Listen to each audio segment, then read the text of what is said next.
मी देखिए next video मैं ज्यादा बड़े बड़े वीडियो नहीं बना रहा हूँ। हो सकता है आपको वीडियोस में छोटा छोटा मैटर लग रहा हो। ज्यादा बड़े वीडियो में इसलिए नहीं बना रहा हूँ क्योंकि आउट ऑफ स्टेशन हूँ, वाईफाई नहीं है अवेलेबल है मेरे पास। जो भी अपलोड कर रहा हूँ मोबाइल डाटा पे अपलोड कर रहा हूँ, तो ज्यादा बड़ा वीडियो अगर बनेगा तो अपलोड नहीं हो पाएगा। इसलिए मैं छोटे छोटे 8-9 मिनट की वीडियोस बना बना के आपको पूरा मटेरियल प्रोवाइड करवा दूंगा। ठीक है, तो नेक्स्ट जो हम लोग देख रहे हैं नेक्स्ट है नाको। नाको आप सभी लोगों ने सुना होगा कभी ना कभी। नाको क्या है? एक ऑर्गेनाइजेशन है जो कि एड्स को कंट्रोल करने का काम करती है। इसकी फुल फॉर्म भी आप लोगों को पता होगी, फिर भी लिख लीजिए।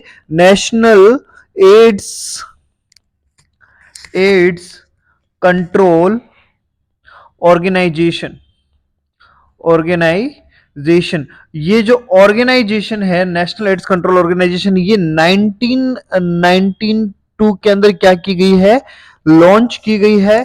जो इसका मेन काम होता है, जो एड्स का जो मेडिकेशन है, यानी कि जो एआरटी चलती है उसको मैनेज करना। उसके अलावा इनके लिए जो क्या है, प्रिवेंटिव जो मेजर्स है उनके बारे में एजुकेशन प्रोवाइड करवाना, ये सारे पार्ट है नाको के।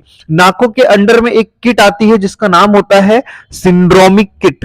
सिंड्रोमिक किट क्या है? सिंड्रोमिक किट एक ऐसी मेडिसिन की किट है जो कि एसटीडीज या फिर आरटीआई, रिप्रोडक्टिव ट्रैक्ट इन्फेक्शन को क्या करने का काम करती है? मैनेज करने का काम करती है। ये आप लोग ध्यान में रखिएगा। सिंड्रोमिक किट में टोटल 7 किट होती है अकॉर्डिंग टू डिजीज कंडीशन, जैसे कि हर्पिस सिंप्लेक्स हो गया, ठीक है, सिफिलिस हो गया, या कोई भी टॉक्सोप्लाज्मोसिस है, हिस्टोप्लाज्मोसिस है, जो भी इंफेक्शन है उसके अकॉर्डिंग अलग अलग क्या है किट्स है सिंड्रोमिक किट के अंदर। नेक्स्ट हम बात कर रहे हैं हम लोग नई पहल किट के बारे में। नई पहल किट नाम है नई पहल किट। नई पहल किट किसके लिए है? ये एक तरह की क्या है?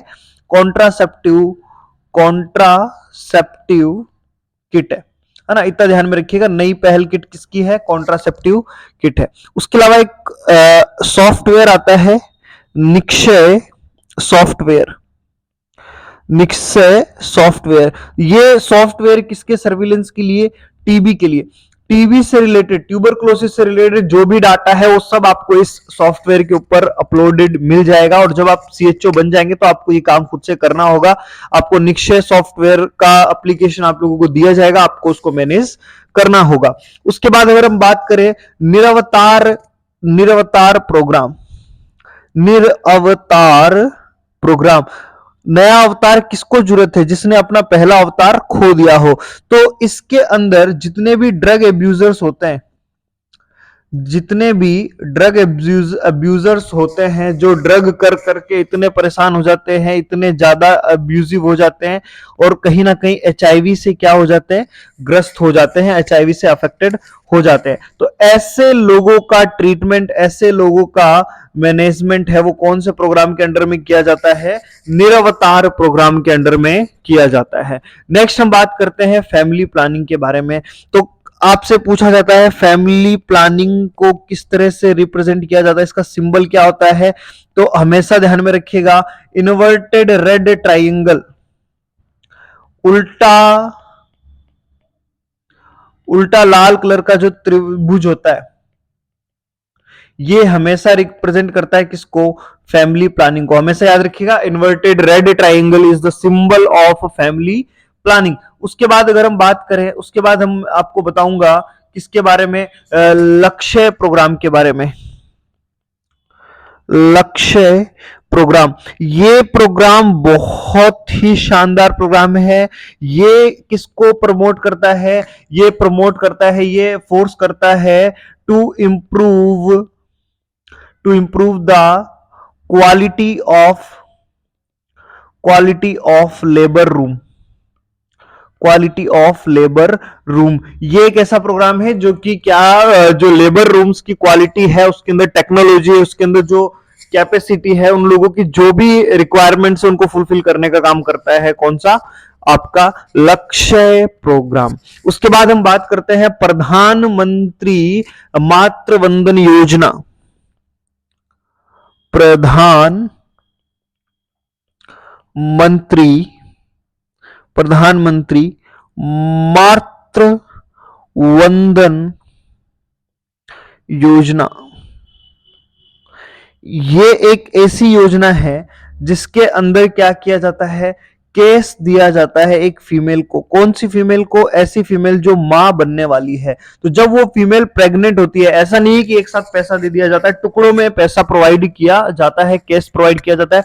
सबसे पहले तो जब वो अपने आप को क्या करती है, रजिस्टर करती है ना। सबसे पहले तो जो वो अपने आप को रजिस्टर करती है, और जब बच्चे की हॉस्पिटल के अंदर डिलीवरी होती है, और तीसरा जब बच्चे का कंप्लीट इम्यूनाइजेशन हो जाता है, उस टाइम पे उसको क्या है, कुछ कैश मनी दी जाती है। तो उसी को हम लोग बोलते हैं क्या, प्रधानमंत्री मातृ वंदन योजना। नेक्स्ट आप लोगों का जो प्रोग्राम आता है उसका नाम है माँ। उसका नाम क्या है? माँ। ये बहुत इंपॉर्टेंट है ना।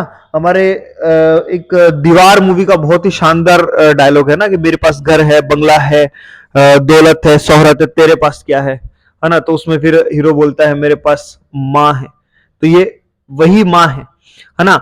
दुनिया वाले पूरा वर्ल्ड वाइड WHO यूनिसेफ बोलता है हमारे पास BFHI है, ब्रेस्ट फीडिंग हॉस्पिटल इनिशिएटिव है, तुम्हारे पास क्या है? तो हम इंडिया वाले बोलेंगे हमारे पास माँ है ना। माँ बोले तो mother absolute absolute affection. Mother absolute affection, एक तरह से हम इसे बोल सकते हैं क्या, BFHI लाइट है ये, है ना। यानी कि BFHI का ही छोटा वर्जन है। BFHI वर्ल्ड वाइड लेवल पे चलता है, यूनिसेफ लेवल, यूनिसेफ का इनिशिएटिव है, और WHO क्या करता है, उसे रेगुलेट करता है। यानी कि जितने भी डेवलप्ड कंट्रीज हैं वहां पे BFHI चलता है, बट यहां हमारे BFHI प्रॉपर रेगुलेट नहीं हो पा रहा था, तो उसका एक सब्सटीट्यूट माँ हमारे इंडिया में लॉन्च किया गया, मदर एब्सोल्यूट अफेक्शन, जिसका भी मेन जो फोकस था वो था ब्रेस्ट फीडिंग। ब्रेस्ट फीडिंग इसका भी मेन फोकस था, है ना। फर्स्ट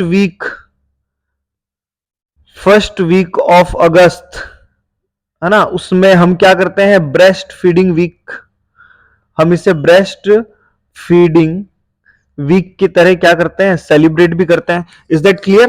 तो ये आप लोग ध्यान में रखिएगा, मां मदर एब्सोल्यूट अफेक्शन। नेक्स्ट जो आपका प्रोग्राम है वो है प्रधानमंत्री सुरक्षित मातृत्व अभियान। प्रधान मंत्री सुरक्षित मातृत्व अभियान, है ना। इस अभियान में क्या होता है, इसमें गवर्नमेंट जो है वो, चाहे वो सरकारी अस्पताल का डॉक्टर हो, चाहे वो प्राइवेट हॉस्पिटल का ही डॉक्टर क्यों ना हो, उनसे बोलती है, अपील करती है कि वो हर महीने की 9th तारीख को, है ना, हर महीने की 9th तारीख को कहाँ आए, रूरल एरिया में आए, और जितनी भी वहां की प्रेग्नेंट वुमेन है उनका एंटीनाटल चेकअप करे। और उसी तरह फीमेल, गांव की फीमेल्स को भी बोला जाता है कि हर महीने की 9th तारीख को एंटीनाटल विजिट के लिए आए। Is that clear? ये आप लोगों ने सुना भी होगा। उसके अलावा एक होता है हमारे यूनिसेफ का ही स्ट्रेटजी है, गोबी स्ट्रेटजी। आप लोगों ने सुना होगा गोबी स्ट्रेटजी। तो ये गोबी स्ट्रेटजी क्या है, GOBI। जी से होता है growth monitoring, growth monitoring, and O से होता है ORS, इलेक्ट्रोलाइट इम्बैलेंस को बचाने के लिए, इलेक्ट्रोलाइट को बैलेंस रखने के लिए। फिर होता है ब्रेस्ट फीडिंग, जो कि बहुत इंपॉर्टेंट है, ब्रेस्ट फीडिंग। और आई से होता है इम्यूनाइजेशन। अब इसमें लेटेस्ट अपडेट ये है, जिसमें अपडेट की गई है, उस अपडेट में क्या किया गया है, 3F और ऐड कर दिए गए हैं। क्या ऐड कर दिए गए हैं? 3F ऐड कर दिए गए हैं। वो 3F क्या क्या है? इसमें 3F में सबसे पहले तो है फैमिली लिटरेसी, फैमिली लिटरेसी। उसके अलावा इसके अंदर है family planning, family planning, and उसके अलावा है fortification of food, fortification of food. Fortification of food क्या होता है? जैसे बोलते हैं ना, दूध में कॉम्प्लेन या हॉर्लिक्स मिलाने से उसकी ताकत बढ़ जाती है ना। यानी कि कोई भी फूड के अंदर हम क्या कर दे, कुछ ऐसी चीजें मिला दें जिससे क्या हो, उस फूड की क्वालिटी बढ़ जाए, तो उसे हम बोलते हैं फूड फोर्टिफिकेशन। इसी का अपोजिट एक टर्म होता है अडल्ट्रेशन। फूड अडल्ट्रेशन यानी जब कोई हार्मफुल सब्सटेंस क्या करे, मिलाए, या फिर कोई कमर्शियल पर्पज से कोई चीज को मिलाया जाए, उसे हम लोग बोलते हैं क्या? Food adulteration. जैसे दूध में पानी मिला देना, है ना, वो एक तरह से फूड अडल्ट्रेशन है, ठीक है। बट दूध के अंदर कुछ मिल्क पाउडर मिला देना या कुछ ऐसी चीजें, विटामिन मिला देना, वो क्या है? फूड फोर्टिफिकेशन है, जो कि ह्यूमंस के लिए क्या हो? हेल्दी हो। Is that clear? ये दोनों पॉइंट आप लोगों को क्लियर है? तो ये होता है जनरली हमारे क्या कुछ अपडेट्स इसके बारे में। नेक्स्ट अगर हम बात करें इसके अलावा, देन आपको ध्यान में रखना है एक प्रोग्राम और आप लोगों को मैं बता रहा हूं, एनपीएसपी। एनपीएसपी एनपीएसपी क्या है? National polio surveillance programme. बहुत ही शानदार प्रोग्राम है ना। क्योंकि देखो और ये इनिशिएट कब किया गया था, शुरुआत कब किया गया था? 1995 के अंदर। देखो इस प्रोग्राम के अंदर क्या है, मान लो अभी तो हमारे इंडिया से क्या हो चुका है, पोलियो इरेडिकेट हो चुका है, लेकिन ये एनपीएसपी जो प्रोग्राम है, ये बोलता है अगर आपके पास कोई बच्चा एएफपी की कंप्लेंट लेकर के आता है, एएफपी बोले तो acute flaccid paralysis, acute flaccid paralysis की कंप्लेन लेकर के आता है, तो आपको क्या करना है? उसे भगा नहीं देना है, उसे वहां पे रखना है, और आपको क्या करना है? उसका इन्वेस्टिगेशन करवाना है। उसका क्या करवाना है? इन्वेस्टिगेशन करवाना है। और इन्वेस्टिगेशन का तरीका क्या रहेगा? आपको उस बच्चे के 2 स्टूल सैंपल भेजने हैं, 2 स्टूल सैंपल भेजने हैं विद इन 48 आवर, 48 घंटे के अंदर अंदर आपको उसके 2 स्टूल सैंपल भेजने हैं। और ऐसा नहीं है कि दोनों स्टूल सैंपल हाथों हाथ भेजने हैं। ऐसा नहीं कि बेटा तूने चलो पोटी किया, इसका स्टूल सैंपल लेके भेज दिया, 2 मिनट बाद उसको बोला चल बेटा फिर से पोटी कर, ऐसा नहीं करना है। ये 2 स्टूल सैंपल के बीच में कितने घंटे का गैप होना चाहिए? 24 आवर का गैप होना चाहिए। यानी कि आज 8 बजे एक सैंपल लिया है तो दूसरा सैंपल अगले 8 बजे लेना है और 48 घंटे के अंदर उसे भेज देना है। क्लियर है? ये आप लोगों को ध्यान में रखना है। कई बार हो सकता है कि 48 घंटे में ना पहुंच पाए, आइडियल टाइम तो यही है, लेकिन हाँ एक मैक्सिमम टाइम दिया जाता है कि 14 डेज के अंदर अंदर तो आपको भेजना ही भेजना है। अगर आपने ये काम बच्चे के एएफपी की कंप्लेन के आने के 14 दिन के अंदर अंदर आपने ये काम नहीं किया, तो आपको माल प्रैक्टिस के अंडर क्या किया जाएगा? आपको हो सकता है नौकरी भी चली जाए, मेमो भी आ सकता है, कुछ भी हो सकता है। क्लियर है? उसके अलावा इसमें क्वेश्चन और पूछा जाता है, इसके अंदर एक चेकअप किया जाता है, residual paralysis check. Residual paralysis check, है ना। अब रेजिडुअल पैरालिसिस चेक, इसमें क्या किया जाता है? बच्चे को क्वेश्चन पूछते हैं कब किया जाता है, ये आपको ध्यान रखना है, 60 डेज के बाद में, आफ्टर 60 डेज, 60 दिन बाद बच्चे को बुलाना है और उसका फिर से स्टूल सैंपल लेना है और लेबोरेटरी भेजना है कि क्या पता उस टाइम पे डिटेक्ट ना हुआ हो, अब डिटेक्ट हो जाए, है ना। तो जिससे क्या होता है? रेजिडुअल चेकअप हो जाता है कि कुछ बचा खुचा रह तो नहीं गया है। Is that clear? और अब देखिए यहां पे जो स्टूल सैंपल भेज रहे हैं, हम क्यों कर रहे हैं? क्योंकि हमें डर है कि इसको कहीं पोलियो तो नहीं, कहीं पोलियो की वजह से तो इसको एक्यूट फ्लैसिड पैरालिसिस नहीं हुआ, क्योंकि पोलियो में ही क्या देखने को मिलता है?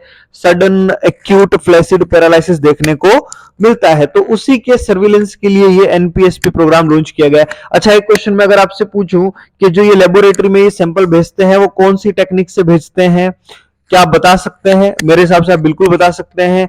ये सैंपल हम भेजते हैं रिवर्स कोल्ड चेन टेक्निक से, रिवर्स कोल्ड चेन टेक्निक से। Is that clear? चलिए बहुत बढ़िया। इसके बाद एक लास्ट, इस वीडियो का लास्ट प्रोग्राम देख लीजिए, JSY, बहुत बार पूछा जाता है, जननी सुरक्षा योजना, हर एग्जाम में लगभग पूछा जाता है जननी सुरक्षा योजना। ये जननी सुरक्षा योजना आखिर क्या है, तो ध्यान दीजिएगा। सबसे पहला क्वेश्चन पहला ही लाइन आता है, जननी सुरक्षा योजना हर एक फीमेल के लिए होता है। गलत, ये हर एक फीमेल के लिए नहीं होता। Not for all pregnant women, not for all pregnant women, it's only for, star point है ये, it's only for BPL women, जो बिलो पॉवर्टी लाइन वुमेन है, सिर्फ उन्हीं के लिए होता है, ठीक है। और इसकी शर्त होती है कि वो फीमेल जब मां बन रही है वो 19 साल से बड़ी होनी चाहिए। अगर कोई 18 साल की उम्र में शादी कर दे और वो प्रेग्नेंट हो जाए तो उसके लिए कोई फायदा नहीं है, 19 साल से बड़ी फीमेल होनी चाहिए। और ये सिर्फ 2 बच्चों तक लागू होती है, अप टू 2 लाइव बर्थ तक, यानी कि उसके 2 ही जिंदा बच्चों तक काम आएगी। तीसरा बच्चा अगर होगा तो उस पर कोई भी ये स्कीम अप्लाई नहीं होगी। जननी सुरक्षा योजना ये किसके अंडर में आती है, एनआरएचएम के अंडर में आती है। एनआरएचएम भी 2005 में आया था और जेएसवाई भी 2005 में ही आई थी, है ना। 100% सेंट्रल गवर्नमेंट की स्कीम है, 100% सेंट्रल गवर्नमेंट की ये स्कीम है। और ये जेएसवाई अब किस में अपडेट हो चुकी है, जेएसएसवाई में अपडेट हो चुकी है, जननी शिशु सुरक्षा योजना। और ये अपडेट कब हुई थी, 2011 में। बहुत बारी क्वेश्चन पूछा जाता है कि जेएसएसवाई कब आया, 2011 में। सिर्फ जेएसवाई कब आया, 2005 में। Is that clear? फिर नेक्स्ट वीडियो में मिलते हैं, आज ही अपलोड होगा, अभी थोड़ी देर में अपलोड हो जाएगा इसको, तब तक आप लोग रिवाइज कीजिए। 2 वीडियो अपलोड हो चुके हैं। Thank you.